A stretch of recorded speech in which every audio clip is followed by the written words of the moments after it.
Hey everybody, and welcome back to the board meeting. We're going to do a bit of a board game rambling video where I just kind of talk about a topic. And today's topic we're talking about is going to be about the financial part of board gaming. The how expensive of a hobby is board gaming? Is it an expensive hobby compared to a lot of other hobbies? And the answer is yes and no, but I'll get more into the board gaming part of it. But first, I want to talk about two other hobbies that I've had in my life, just for comparison's sakes. First, we'll talk about disc golf. I used to be a big disc golfer. I still disc golf every once in a while, but it's just not something I do regularly like I used to. Now, for disc golf, all you need is a disc, and that's like a $20 investment. And then from then on, like board gaming, the hobby is basically free once you have it. You can go disc golf for free. You go to a public park and you can. I've paid for disc golfing a couple times in like these bigger areas, but for the most part, you go to a public park and you can disc golf for free. All you need is that one disc. You can spend more money if you want to. You can buy more discs. You can buy different types of discs. There's the drivers, your main disc, and then you got your mid ranges and your putters if you really want those. And so I disc golf very regularly for about 15 years, I'd say. In that time, I probably bought 30 discs, at $20 a piece. So for 15 years, I didn't spend that much money. I also had a disc golf bag where you could carry like some disc golfs and maybe some drinks and stuff like that. But for the most part, it is a very, very cheap hobby to get into. Of course, I did go and play on some like professional courses and stuff where I had to drive a ways to get to there. So their gas is probably your biggest expense for disc golfing, or frolf as we call it up here in North Dakota. In comparison, I also was a big golfer for a few years. Golf is, I would say, a very expensive hobby to get into and to continue to play. So first of all, for golf, you have to buy a set of golf clubs, which are usually not very cheap. You have to buy a golf bag, not very cheap. You have to buy balls, you have to buy tees, you can buy gloves and whatever. You can buy whatever you want to. But then actually, that's not even the most expensive part of golfing. The most expensive part of golfing is actually golfing. Going to these courses and paying, and you can pay anywhere from $35 to, several $1,000s actually to play on some of these courses, depending on how nice they are. So when I golfed, I was spending a lot more money on golf than I do now on board games, actually. I mean, you're paying for, you're golfing. If you're renting a cart, that's more expensive. If a lot of people, buy a 6-pack of beer or something while they're golfing. And yeah, it can be a very expensive hobby, actually. And when you golf, you can't get that money back by, selling your golf round. And let's get into board gaming now. So board gaming, I would say, is like one of like a physical hobby where you actually get a physical thing. Unlike golf, you're paying to do the activity more so than getting the things. So for board gaming, you buy the physical things and you play them. And games relatively aren't that cheap. So for like a regular ticket to ride size box, you're gonna spend about $60. That's what usually they're selling for. But for me, I'm a bargain shopper. I tend to wait till games go on sale to buy them, unless I really, really want them. Like it's a game that I really have been interested in, finally it's in retail. But usually a lot of times I wait for that game to be on sale, because it doesn't take long for games to go on sale. You can pick that game up for $40 in 2 months rather than the $60 right now. Also, I play a bunch of card games, which are usually around $20. Again, I usually wait for games to go on sale, so I get most of my card games for $10. So, I mean, board gaming can be expensive, and then the accessories that you're buying, whether they're play mats or little tins that you can hold components in, or board game shelves like these behind me, you can spend as much as you want on board games, or as little as you want. I have people in my game group that have probably less than 10 games in their collection, but they come to game night and they bring their games, and so they're in the hobby very, very cheaply.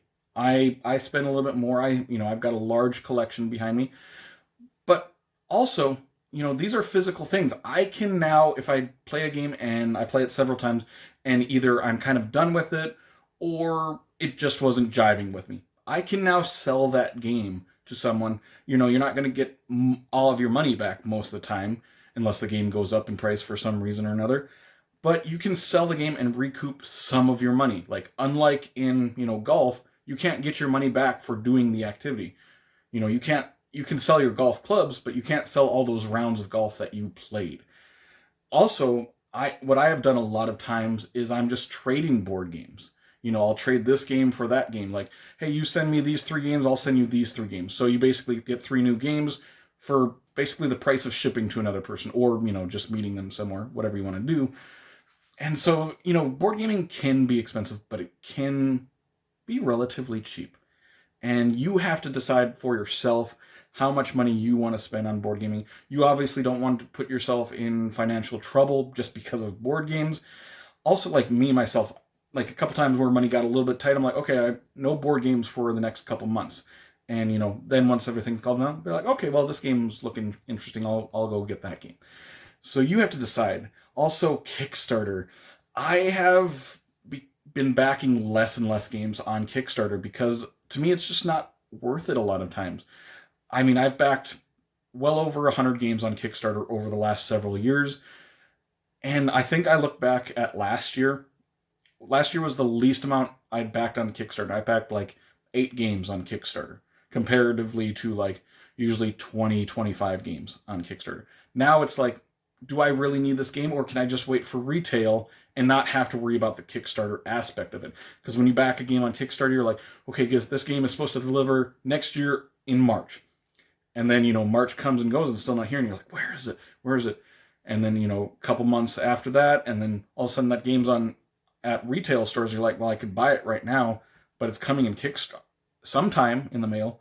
So I've really backed off on it because I just don't think a lot of times it's worth the stress of waiting for those games, or even worth the like extra. You get a couple extra promo cards, so you get 2 extra cards in this deck that's 300 cards. Is those 2 promo cards really worth it? And you have to pay shipping and stuff, and a lot of times you're not even saving money doing it on Kickstarter. And that a lot of times I was like, okay, I'm going to back it on Kickstarter and then I'm going to save some money. And then I look at it, I'm like, no, I'm not saving any money. I'm actually probably paying more because of the shipping cost for it. So is Kickstarter worth it for me? Not unless I really, really am interested in the game now.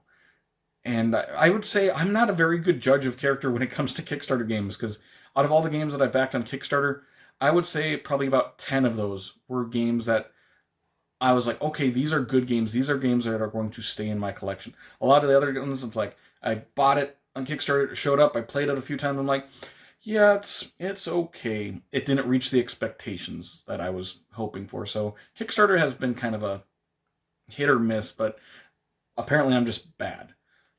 So you have to decide, is Kickstarter worth it for you? To me, even if you're going to buy games now, I would really invest some time in looking into those games, watching some reviews where you can see the mechanics of the game, watch some playthroughs, see if it's something that's interesting. Do you like the theme? Do you like the mechanics? And for me, the mechanics are more important than the theme, but the theme is important. But I'm a big Doctor Who fan. I've tried several Doctor Who games, board games. I've got a card game that is okay, Flux. But like, I've played board games with the Doctor Who theme, and I'm like, the mechanics of it don't save it. I mean, the theme of it doesn't save it from the mechanics, because I don't really actually like the board games, the mechanisms. So I think mechanisms are more important to me than the theme. I'm waiting for that Doctor Who game to come out that I'm really interested in, that is actually going to be good mechanically and theme-wise. But yeah, I would say just look into your games, make sure those are the games that you want to try and play. Don't buy a game just on the whim, like, oh, that's a cool cover. Look into the games, look in the mechanics and everything about the game before you buy it. And that's just my advice. And I know I've just kind of been rambling on, but that's this video. So make sure to comment down below some of your thoughts on board gaming. How expensive is it? Do you think it's more expensive than other hobbies or less? Or how do you feel about the financial part of board games? Either way, if you did enjoy this video, make sure to like and subscribe to see more weekly content from me, Shane, at the board meeting in the future. Hope you all have an amazing day. Take care.